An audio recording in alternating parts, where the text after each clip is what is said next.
Hello again, everybody, and welcome back to the Journey of My Mother's Son podcast. Today I'm joined by Homa Shafii.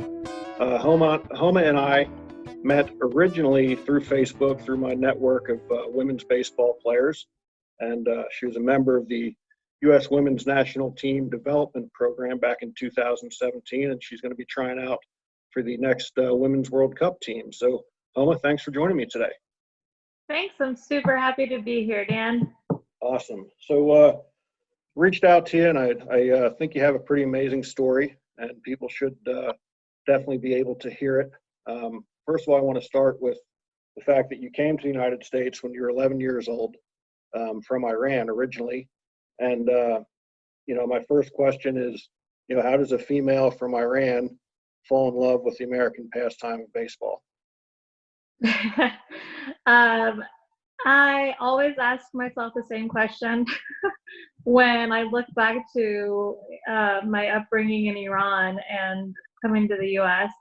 So I actually started playing softball when I was 14. So I started really, really late, and it was simply just an invite from one of my friends.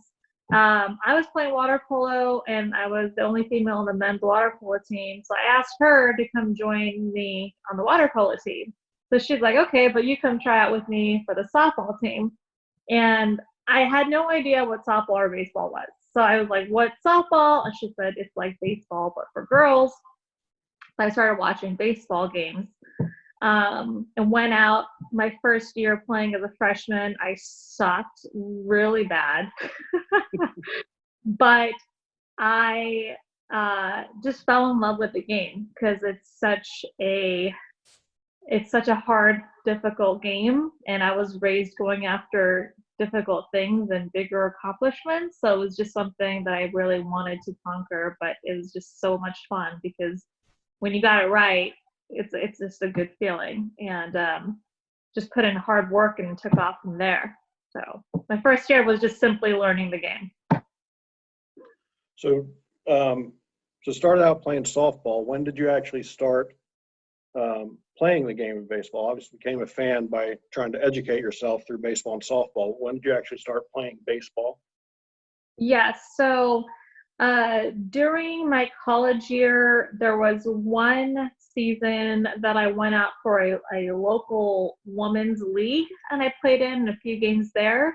But I went out, and that was for fun for me because I was still playing college ball.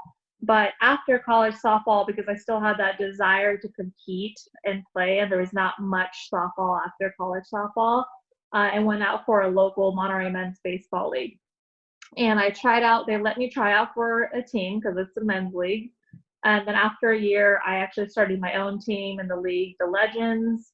And then after that, I was voted in as the commissioner of the Monterey men's baseball league in the MIBL Division 18 and over. So I did that the last 8 years until I just moved to the East Coast and handed it over to a good friend of mine. So that's how I started with the men's league. Yeah. So what was the reception of the men in the league when you showed up? My team originally, the reception was good because they just wanted to see that I could play. Like, as long as I could play, they were good with it. It didn't matter to them. When I became commissioner, it became a lot more difficult because I think one of the difficult things is sometimes, if you're seen as a female, you're seen as maybe weaker. And when I was voted in, I think half of the managers had an idea of maybe they could tell me what to do and I would just do it. And the other half had better intentions of, hey, this person would be a good leader. So the trials came when I became a leader in the league, and having to learn to balance those combative moments of not making everyone happy, and then just, everything is your fault. As a leader, everything is your fault. You're responsible for Right. But you get the picture. Yeah, no doubt. So talking about the women's national team a little bit, how did you find out about it? And what made you then decide you wanted to try out for it? I don't exactly remember how I found out about it. It must have been through a teammate or someone. And originally, I did a tryout maybe 6 years ago, and it wasn't the same format as they do it now. It were regional tryouts, and then they pick a few, and then they would take you to this next level. And my initial tryout, I was like, "Oh, this is great. Let me just go out." I didn't look at the magnitude of it. I got cut. I tried out the following 2 years later, because tryouts are every 2 years, and didn't make top 40. Got cut. Then the next tryout, I finally made top 40. So I got cut twice, made top 40. The following year was a development program year. I got picked up on the 30-woman development roster in 2017. 2018, I actually tore my left bicep in a women's tournament in Florida and worked to rehab there. Made it to the tryout time, but wasn't my year. Got cut again. And that was in 2018. Last year they had Pan American Games, so they choose the same roster as their World Cup roster. And this year, it's my year. So I'm gonna, of course, give it everything I've got and not look back with regrets. And I want to compete, and I want to compete on against the best players in the world. So it'll be a fun ride. We're kind of on hold on that right now, though. Yeah. Why? This little virus that's disrupted everything. So I'm a big, been a big involvement in youth sports over the past 30 years. And I think, for a lot of the kids that may listen to this, your story is great in the fact of it has shown some resilience and some perseverance. I mean, unfortunately, in today's day and age, when a kid gets cut, they don't necessarily work harder. I've often said to people, if Michael Jordan played in today's day and age of youth sports, when he got cut from his high school basketball team, his dad would have went out and found 4 other kids who weren't quite as good as Michael, so that Michael could be the star on his new team. And unfortunately, that seems to happen a lot nowadays. So, your message to young kids out there about getting cut, getting knocked down, standing back up and fighting again. I mean, we always say sports is a microcosm of life. So, what made you want to just keep going back? Again, at that time, you weren't, the youngest player trying out on the team. You could have easily said, hey, it just wasn't for me. So what made you want to just keep going and give it another shot here in 2020 as well? Definitely. What made me want to keep going was my previous experiences in my softball career. So because I started really late playing, I mean, at the age of 14, I was just learning the game. That's super late, and my sophomore year, I developed really quickly. I actually lived in an apartment complex right behind my high school. And my dad couldn't afford to put me in summer ball or anything like that. And I would jump the fence into my softball field, take my bucket of balls, and I would just pitch. I was a pitcher in high school, pitch into the fence, and I would take my reps off the tee. And I worked double time to catch up to everyone else. And luckily, I did have, God did bless me with athleticism, and he gave me a gift, and he wanted me to use it. So luckily he gave me that gift, athleticism. That's what helped me excel. But my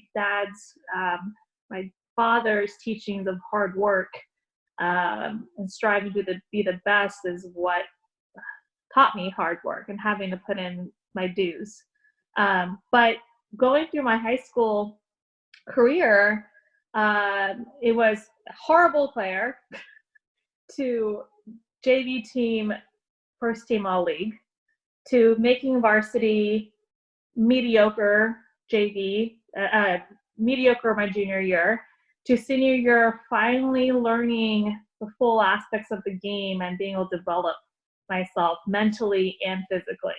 The mental game was such a huge part of it that once you develop physically, now you got to learn, okay, how do I implement the mental aspect of the game, which is 80% of softball and baseball. So in high school, not by my high school coach, but by a lot of others, my high school coach was very encouraging, John Rabar, Santa Clara High School. He was very encouraging, but a lot said, you can't play college softball. You don't have the experience to play college softball. And I didn't really have that experience. I had the ability, but the experience was needed. I started playing junior college. So I started playing junior college to develop that mental on top of the physical that I needed. Now, junior college came, and I actually transferred to a lot of schools. I started at Foothill College, got a starting position as a pitcher. It wasn't a developed program, though. So we weren't playing, we weren't practicing at the high levels. And so I decided to transfer after that year to San Jose City College. San Jose City College and West Valley College were kind of the top junior college programs in California. And I told myself, I want to play D1, D2 softball. I need to be at a top junior college level team. Went out to San Jose City College, and that was a tough year for me. My father actually went back to Iran when I graduated high school, so I was on my own starting college. And it was really tough to navigate having to be on your own at the age of 18 and putting yourself through school and making something of yourself. And so that year we had a lot of family issues, and going on to that team, you know, there was still a high school aspect of it. There were still some mean girls on the team. There was still, who are you? You're an outsider. You're not a big name in high school. Like, what are you doing on our team? And in the meantime, you know, that coach at the time was pushing me to take a lot of credits. I was taking 21 units. And I had a hard time making it to like a certain class. And I remember the girls would kind of pick on me and kind of tell on me, you know, telling the coach, oh, she didn't make it to this class. Oh, and they didn't know why. They didn't know I was going through problems at home. And I was just trying to stay afloat, and softball was the only thing I had that kept my mind right, that kept me focused on a level. And so, you know, I was kind of a black sheep of the team. And an instance happened with my family that they needed me at the hospital, and I had to skip a practice. And I called my coach. I said, hey, I'm at the hospital. It's an emergency. I'm missing practice today. I'll explain why. And when I went back the next day to practice, I was actually cut. And there was a part of me that wondered, okay, did they not believe that this happened and they had to find a reason to cut me? Or did they truly not think that I was good enough to be on the team or a fit for the team, you know? But that was devastating for me, because now something that I loved was taken away based on people's judgments of me, and just not be given a full chance. So that taken away from me took some time to recover, and I had to figure out, okay, what am I going to do? Because I just lost a season, and thank God I learned about having a redshirt season. So I actually called up West Valley College. At that team, there were top 3 ranked in the nation. And I said, hey, this was what happened at San Jose City College. Can you guys give me a chance to come out in the spring? And they said, well, you redshirt this spring, come back out, you know, you could practice with us next year, do the fall tryouts, and we'll see. And I went there in the spring. I redshirted, trained with them, practiced with them, transferred, obviously. And that fall, because we had really great players on West Valley. We ended up 48-2 that season. That fall, I was fighting for that starting spot. And I got it. I earned it. They gave me a starting spot in the outfield. We had an amazing season. And we ended up playing against San Jose City College. in one of the last two games that took us to championships, and I hit the game-winning home run against San Jose City. And I remember as I was rounding the bases, I saw that coach throw her clipboard. And not that I wanted to see her be upset, but it was just that feeling of like, you proved yourself, and it's life is tough because it's exhausting to have to prove yourself, but it's just necessary to grow and to really dig deep on what you're made of, and it's necessary to develop yourself to the best that you can. So that aspect I was cut, and cut me off if you'd like. But if you have any questions, during that game, I was actually approached by a coach at the end of that game, and I was so excited. It was a college recruit. It was she was from a Division II university in California, and I was so excited that I did not hear what school she said she was from. However, previously I had reached out to the CCAA division in California, Division II, and I reached out to all the coaches, and the only coach that responded was Cal State Dominguez Hills. And I assumed that was the coach. So she said, once your season ends, reach out to me, we'll talk. Season ends, I called Cal State Dominguez Hills. They're like, hey, that wasn't us, but but you come down for an individual tryout anyways. I went down there, did an individual tryout with that coach, and made the team, played fall ball, did really well fall ball. They actually asked me to be a catcher. I never caught before in my life. I transitioned from pitcher to outfield in college because I hit well, and they asked me to learn to catch. I said, sure, coach, whatever the team needs. Come spring season, this is my junior year now, I don't get any playing time. I sit the first game, I sit the second game, and I pretty much sit through the rest of the season. And I got a couple of pinch hits here and there. I ended up being the only player that never got to start in a game. And sometime towards the end of that season, I said, Coach, I wanted to speak with you. I sat down with the coach, and I said, what did I not do? What was I missing this season? Because I performed in fall, what did I do wrong? And he told me, and I completely remember, he said, Homa, I know you have the desire to play college softball, but you just don't have the ability to play. And I sat there for a second quietly, and I just told him, Coach, sorry, but you're wrong. And I'll keep doing whatever you need me to do this year. But after the season ends, I'd like permission to leave the team and try out for another team within the league, so I could stay in this league and give it one more try my senior year. And he actually gave me that permission because you do have to ask. And in the meantime, while we're playing in the season, I recognized a coach at Cal State Monterey. And I recognized her. I was like, Cal State Monterey was the team that came and watched you play. That's her. So when the season ended, I reached out to her and I told her what happened. And she said, hey, come walk on. Senior year, come walk on. I'll give you a chance. And I said, I think that's all I needed. During that summer, I worked really hard with actually a men's baseball team for conditioning, just the conditioning aspect of it. And went out in the fall. I got 4 at-bats, pinch hits, a few innings in the outfield. I had 4 at-bats. I got single, double, and a triple. So come springtime, one of the starting players quit. They gave me the starting position in a league opener because of the pinch hits in the fall. And from there, it was all she wrote. I unloaded every ounce of play, desire, passion in me I had that season. And my week opener, I got Player of the Week in the CCAA division. I ended up getting all conference team, all regional team, and female athlete of the year for my school. And the weekend we played Cal State Dominguez Hills after that series ended. It was probably my best series of the whole season was against them.